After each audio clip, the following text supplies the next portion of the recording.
Ladies and gentlemen, welcome back to the newest episode of Beginner Bass Lessons. Thank you for joining me again. I hope you are all well.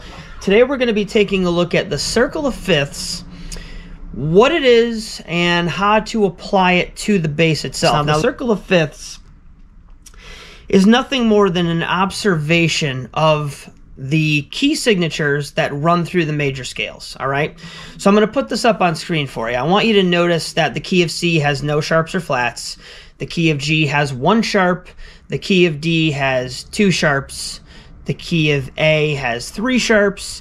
The key of E has four sharps. The key of B has five sharps. Now we've exhausted all of the sharps. What we're going to do is we're going to kind of flip this around, and we're going to rename this the circle of fourths. Okay, you can go all the way with the fifths, but I find that it's easier to memorize these scales if you then go halfway and then switch it to the fourths for the flats. So from B with five sharps, we're going to F, which is a tritone away, and it's going to be one flat for the F, two flats for B flat, three flats for E flat, four flats for A flat, five flats for D flat, and then finally the last one, six flats for G flat.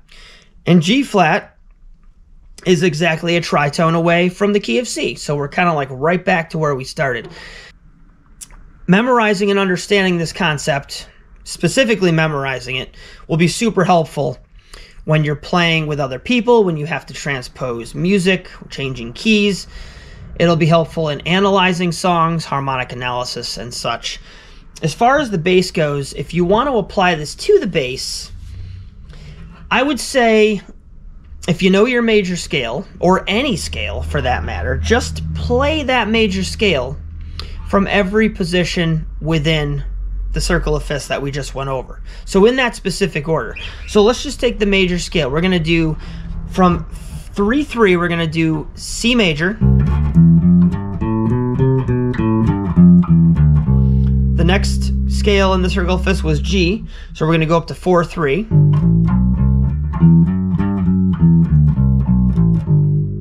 Then we have D, so that brings us to 3-5. Then we have A, which brings us to 4-5.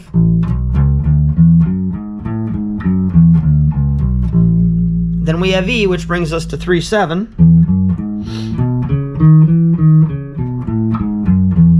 And then we have B, which brings us to 4-7.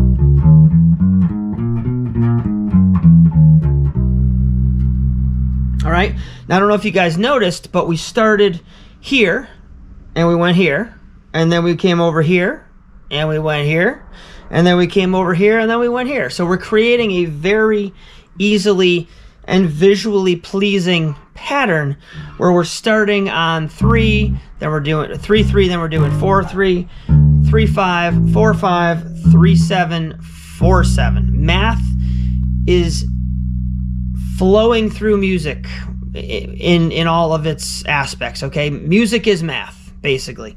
It's the language of the universe. Sound and vibration are all measured in math, and our observation of sound can be quantified and qualified in terms of math. So if you really study music theory and see what's going on, you're going to notice that this is not a random thing. It's not guesswork.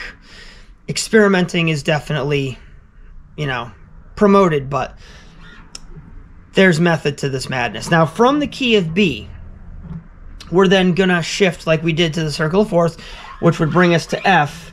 Now, you can play it from 4-1 and do the open version of the major scale, or if you wanted to play it safe, you could just bring it up to 3-8 and resume that same shape. So, at the end of the day, the whole point here is to, number one, learn, understand, and memorize the circle of fifths. It's a tool. It's invaluable. You'll always use it. You'll always reflect on it. It's always going to be there to guide you through your analysis of music. And what's also really cool is about applying it to the bass, you get to see the different patterns that are created on the bass itself, just lending more credence to the fact that music is math. And the third thing is, let's say that playing the major scales is kind of boring to you.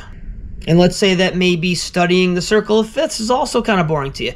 But if you combine those two things and apply the circle of fifths using the major scale to the bass, and actually play all 12 major scales using the circle of fifths, you'll be memorizing the circle of fifths and improving your major scale, which also improves your finger dexterity, stamina, and everything else. All right?